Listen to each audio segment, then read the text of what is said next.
Welcome बच्चों, मैं Hiroo Pherwani, associate professor in philosophy, SPC GC government college. पिछले लेक्चर में हमने फर्स्ट पेपर इंडियन फिलॉसफी में योग दर्शन पर चर्चा कर रहे थे।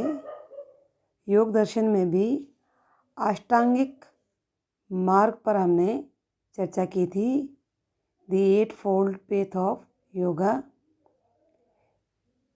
जो 8 मार्ग थे, यम, नियम, आसन, प्राणायाम, प्रत्याहार, धारणा, ध्यान और समाधि, ये 8 साधन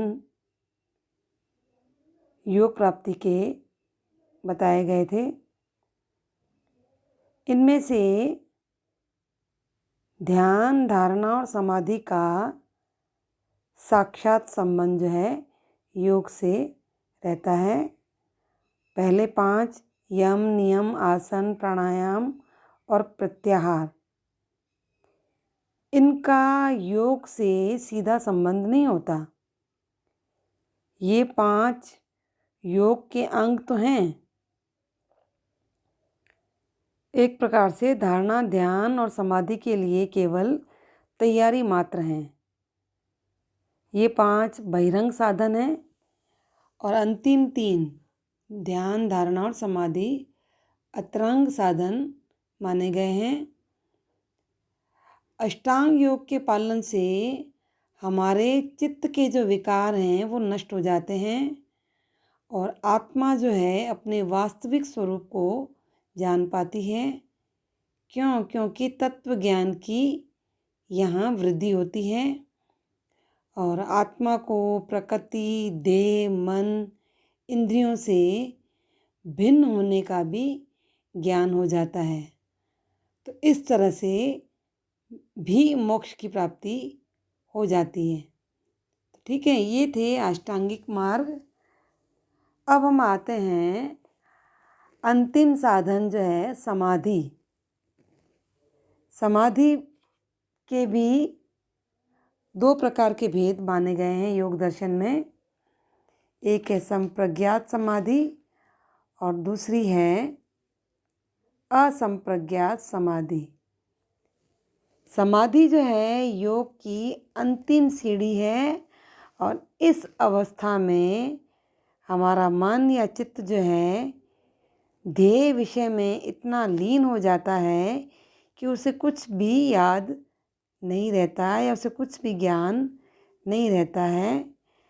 इसमें हमारा चित्त जो है लक्षित विषय का आकार ग्रहण कर लेता है और ध्यान की अवस्था में व्यक्ति विषय और ध्यान दोनों अलग अलग प्रकार से उसे प्रतीत होते हैं।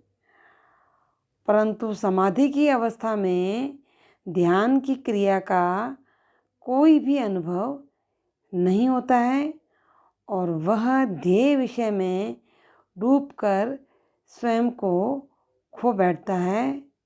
ठीक है, तो इस तरह से समाधि के जो 2 रूप हैं, उसमें पहला रूप है संप्रज्ञात समाधि।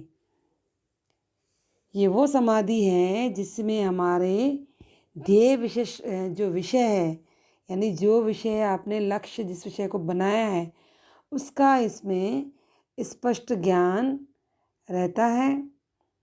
और यह समाधि जो है सभी समाधि भी कहलाती है। इसका कारण यह है कि इस समाधि में चित्त जो है एक ही वस्तु पर केंद्रित रहता है और उसके साथ उसकी लगातार तादात्म्यता यानी निरंतरता बनी रहती है। इस समाधि में ज्ञाता, ज्ञेय और ज्ञान का भेद पूरी तरह से मिट जाता है, लेकिन जो हमारे कर्म हैं, कर्मों के जो संस्कार हैं, वो पूरी तरह से नष्ट नहीं हो पाते हैं और इसी कारण इस समाधि के बाद भी योगी का पुनर्जन्म जो है संभव हो जाता है। इस समाधि की भी 4 कोटियाँ बताई गई हैं, जिसे समापत्ति कहते हैं। पहली कोटि का नाम है सवितर्क समाधि।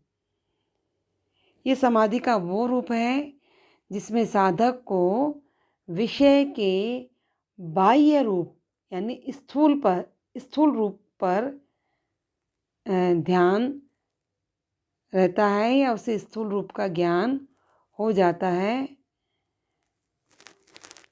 इस समाधि का उदाहरण स्वरूप हम कह सकते हैं जैसे मूर्ति पर अपना ध्यान जमाना, तो ये सवितर्क समाधि कहलाती है।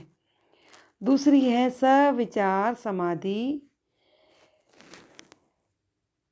ये समाधि का वो रूप है जिसमें जो सूक्ष्म विषय हैं उस पर ध्यान लगाया जाता है और कभी कभी तन्मात्रों पर भी इसमें ध्यान लगाया जाता है।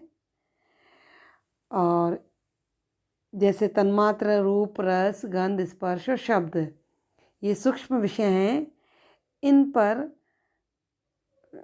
पर जो है ध्यान रहता है और योगी जो है इस सूक्ष्म रूप को ग्रहण कर लेता है। इसलिए इस समाधि को सविचार समाधि कहते हैं। तीसरी है सानंद समाधि। इस समाधि में ध्यान का जो विषय है इंद्रियां होती हैं और हमारी इंद्रियां जो है वो 11 हैं।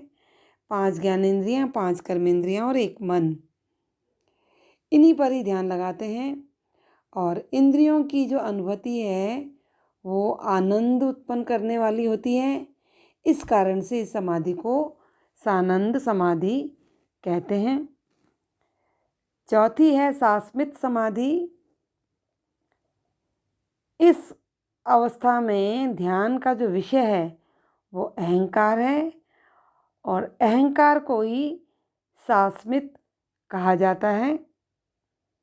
यानी साक्षात्कार के बाद इंद्रियों की अनुभूति करने पर जब आनंद की प्राप्ति होती है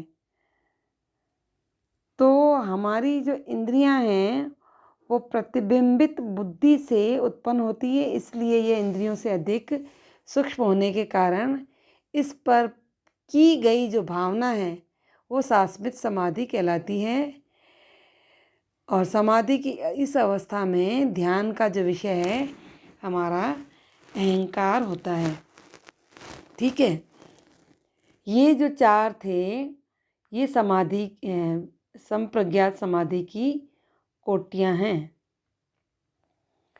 दूसरी है असंप्रज्ञात समाधि। असंप्रज्ञात समाधि जब चित्त की सारी वृत्तियां और संसार की सारी वस्तुएं निरुद्ध हो जाती है, निरुद्ध यानी लोप हो जाती है और किसी भी वस्तु का आलंबन नहीं रहता यानी बाध नहीं रहता, कोई बाधा नहीं रहती, जहाँ संस्कार पूरी तरह से नष्ट हो जाते हैं और पुनर्जन्म की कोई संभावना नहीं रहती, यानी पुनर्जन्म की संभावना भी नष्ट हो जाती है और हमारी आत्मा जो है अपने शुद्ध चैतन्य स्वरूप में स्थित हो जाती है। इसी को ही असंप्रज्ञात समाधि कहते हैं। यानी इस अवस्था में आत्मा अपने वास्तविक स्वरूप को पहचान लेती है और आत्मा का संपर्क जो है विभिन्न विषयों से पूरी तरह से छूट जाता है और इस समाधि में ध्यान की चेतना का पूरी तरह से अभाव हो जाता है।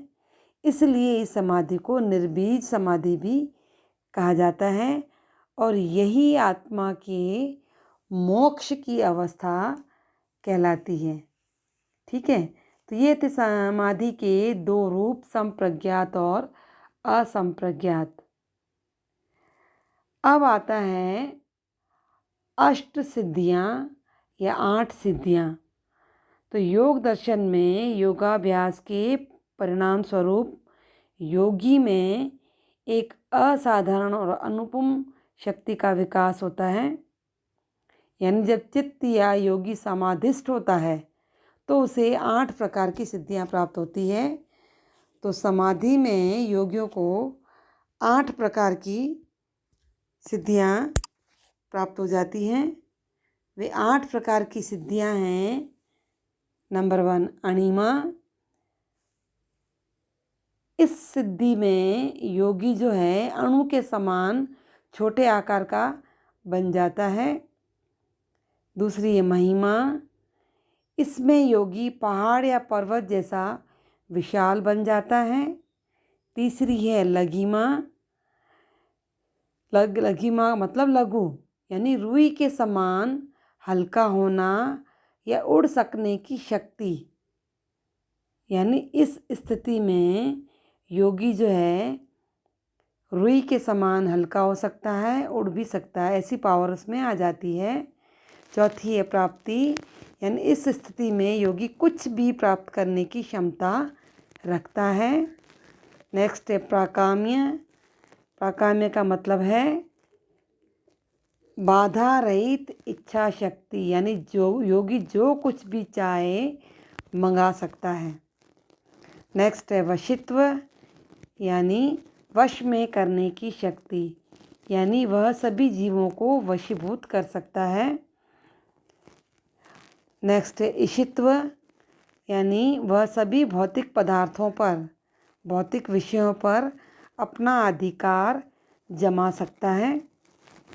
लास्ट है यत्र कामा वसाइति है, यानी योगी का जो भी संकल्प हो वह पूर्ण हो जाता है।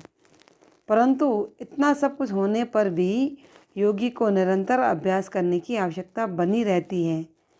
क्यों? क्योंकि सिद्धियों के आकर्षण से वह पुनः बंधन में पड़ सकता है।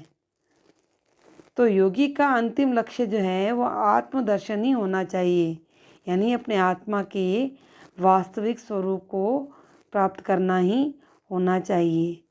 योग दर्शन में योग का प्रयोग जो है इन 8 सिद्धियों के द्वारा ऐश्वर्य के लोभ में पड़कर नहीं होना चाहिए, वरन ऐश्वर्य के लोभ में पड़कर करने का निषेध होना चाहिए, यानी इन चीज़ों का निषेध उसे करना है।